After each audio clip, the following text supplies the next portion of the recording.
I'm excited here to be today to be talking with Frank Meschkuleit, the voice of Toopy from Toopy and Binoo the movie. Frank, so much for chatting with me. I really appreciate your time. My pleasure, Steve. Thanks for having me in your podcast and in your porch today. Well, I appreciate it. I need to tell you something is that Toopy and Binoo has been one of those pillars in our family for quite a few years. I have a 13-year-old and an 8-year-old. And my 13-year-old, when he saw the movie was coming out, of course, he's sort of aged out of it. He was like, I want to see that. And I was like, really? Like you're 13 now. He says, no, no, I used to watch that show, didn't I? I said, you watched it all the time. And he was like, I want to see that. And both my kids were like, yeah, yeah, yeah. So it really has quite a legacy, especially in our home. It's pretty impressive. Yeah, thanks for mentioning that, Steve. I've worked as a puppeteer for 40 years, and I've done a bucket of children's television. And Tupi is one of what probably is the longest lived show that I've worked on. A lot of the folks who are excited about seeing the film, like your kids, are former viewers, or even young adults with kids of their own who are like, oh yeah, I remember that. I'll go see that. Which is pretty neat. It's pretty neat to be attached to a program that has both a current value and a nostalgic value. Yeah, that's absolutely it. And everyone in our family was able to enjoy it together. What is it that you think sets the series apart? What makes it so special? Or the film, I should say, the characters. Well, I think like the series, it's a good bit of storytelling. The animation is bright and fun. The colors are terrific. The sensibility, just like the TV series, is a little bit wacky, and it's that makes it fun for kids to watch. I like to think the voice is okay too. And combined, it just seems to be that thing that caught people's attention. And I just saw the film a few days ago, and the audience was enthralled, which is pretty neat to see because when you record something like this, you're recording in a vacuum. You don't have an audience. You think, oh, that sounded all right. But to hear people react, and Tupi starts to talk, and a few people go, oh, you know, That gets me all excited, Steve.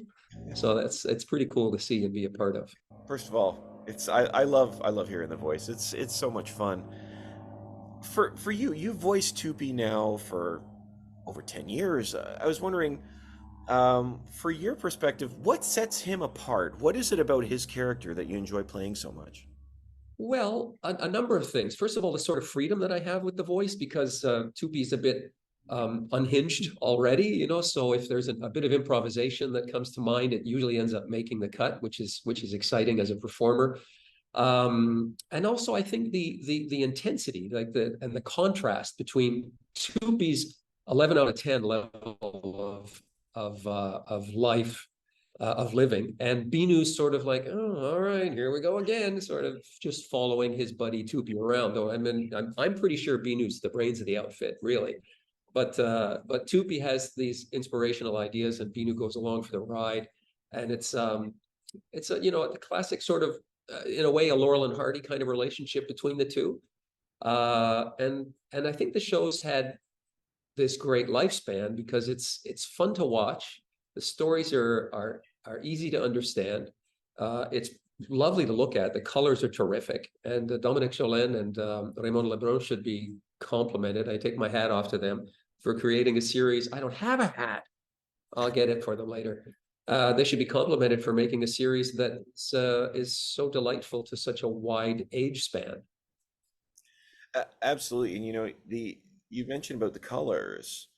The thing about this series that amazes me is how simple it looks, but not simple, but not cheap. If that's the way not to put too fine a point on it, because there's a simplicity to the two characters, their relationship, the animation. It's not high intensity, but there's something beautiful about it that continues to charm. I think it's such a wonderful. So you can see it's very well done. I agree, and I think it has to do, Steve, with the sort of the unexpected nature of the storytelling. You're really not sure what's going to happen next. But if you're watching another, I won't mention any series, but take your pick of children's series, particularly ones produced in Canada, and you kind of first 20 seconds, you know, there's a problem, and you know, there's going to be a resolution that makes sense. And then we're going to do some math.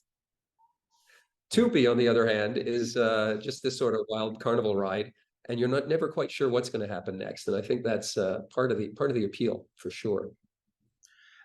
That is absolutely the case in this film. I mean, we were watching it, and I mean, it's got sort of a Wizard of Oz sort of feel to it, but I really didn't know what was going to happen next, and it's just wonderfully weird and bizarre and charming and lovely. Um, I mean, the trip into Tupi's brain is something that that is going to live rent free in my head for quite a while. Yeah, that's an inspired moment for sure. I'm glad you enjoyed it, Steve. I mean, you know, this is kind of the neat part. Like, my wife and I have a kid who's 22 now, and when she was little, she loved Tupi and Bino. She was right in that sweet spot. And then around age 10, 9 or 10, she saw Spider-Man. And then, you know, there was this great moment where I used to, she'd bring a friend over and she'd say, Dad, it's my friend Jennifer. Can you talk to her like Tupi? And I'd be like, Okay, Jennifer, I hope you like sandwiches because that's all I got. and then around age 9 or 10, she's like, Dad, I'm bringing a friend over. Can you just be normal? And that was an interesting transition. But now, as a 22-year-old, she said to me, yeah, you know, I'm going to go see it. You know, I'm going to go see it with my friends, which is kind of cool. Absolutely. One thing I wanted to ask you too is there's a real sense of optimism about the series, not just Tupi, but the series itself, and respect.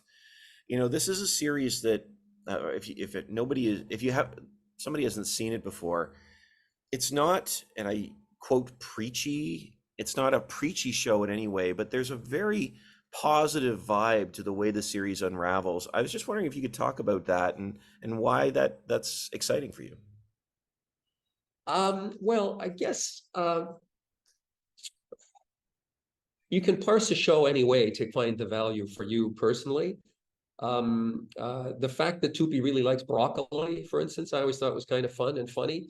And you know, kids are like, oh, I'm gonna eat broccoli just like Tupi. And you're right, the characters are polite to each other, even if Tupi's flights of fancy are all pretty far-fetched and peculiar. Binu is his buddy, and he's like, yeah, all right, okay, it's a bit weird, but sure, let's do it. And it's amazing too how many kids in the Tupi and Binu audience really like Binu, even though he doesn't say anything. Because in the world of children, Tupi is kind of like the adult. He's like, We're going shopping and there's nothing you can do about it. and the kids are like, oh, I guess I'm going shopping with Dad. So the kids relate to both characters. There's like these archetypes, you know, the Laurel and Hardy, you know, the big and the small, the quiet and the loud. And I think that the fact that they treat each other with respect, as you've said, has a lot to do with why parents can watch the show with their kids. I mean, when our kid was young, I struggled to find something to do with her on the weekends that wouldn't make me want to kill myself. So, you know, we went and we saw the Wiggles and all manner of stuff that was fairly terrifying to me. But I went and watched the Tupi and Binu film, and I was like, yeah, this is all right. This is pretty good. I wish I was 7, man. I could really kick it. So yeah, the fact that the characters are kind to each other, I think, is really refreshing, especially when the world's on fire, and you know, a little kindness goes a long way. One of the things that I thought was so interesting about this film is the characters are sort of on this journey, and they keep passing these signs that keep continuous to say different languages. All roads lead to the lost and found, and there was something I thought that was so fascinating about that messaging. And I can't quite put my finger on it, but I was wondering if you have any thoughts on that, this idea of the message of all roads lead to the lost and found. I'm not sure what Dominique Jolin and Raymond Lebrun had in mind when they wrote the script, but if I had to hazard a guess, I mean, I think it's kind of meta that all roads lead to the lost and found. And when you're a young person and you're on your path of life, you know, destiny is a kind of a difficult concept to comprehend, but we all end up in the place we're supposed to be, and so do the characters in the film. So it's that's kind of a neat perspective, Steve. I think that's kind of a cool way to look at it. I honestly I hadn't thought about it, but that's, yeah, you can read it into that. read that into it, and it's kind of neat. Uh, What do it's you think? uh, I was kind of thinking like you were, to be honest. I just thought for these characters, it's so interesting. No matter where they go, they want to end up at this place, and they're just on this journey together. And I think that's sort of what are the charm for the movie for us and for me. I mean, these random things that keep happening, but they're continuing to progress, and they're just continuing to look forward. I feel like you do. Yeah, It's just constantly showing up in the film, and that's why I thought this is really interesting. That's sort of takes on that role. yeah, that's great. The sort of overcoming of obstacles to get to your destination. I think that's a great addition. I'm going to use that in the next interview. By all means. Um, Frank, honestly, I really appreciate the time with you. I'm just wondering, for you, what do you hope people take away from Tupi and Binu? Well, I think as a parent myself, I think creating something or help creating something. I'll try that sentence again. Helping to create something that allows a family to enjoy something together. Because so often you give your kid a thing and go, now go play with that and leave mom and dad alone. Here's your stick or your DS or your Nintendo, whatever. But a film that lets kids enjoy the color and the spectacle and the laughs and the strangeness, and also lets adults like my friend Steve here think about how the symbolic value of some of the work in the film has a deeper resonance. I think that's pretty cool, and that's probably the strongest recommendation I could give to a family to go and see the film. Oh, there's dogs here. Coming to get me, Steve. I think I'm. I'm sorry about the dogs. If I could help you, I would. But uh, honestly, thank you so much for your time, Frank. I wish you the best, and congratulations on the show's success and for the film. Thank you, Steve. I appreciate that. Have yourself a great day. You too. Absolutely. Have a great day. Thanks again.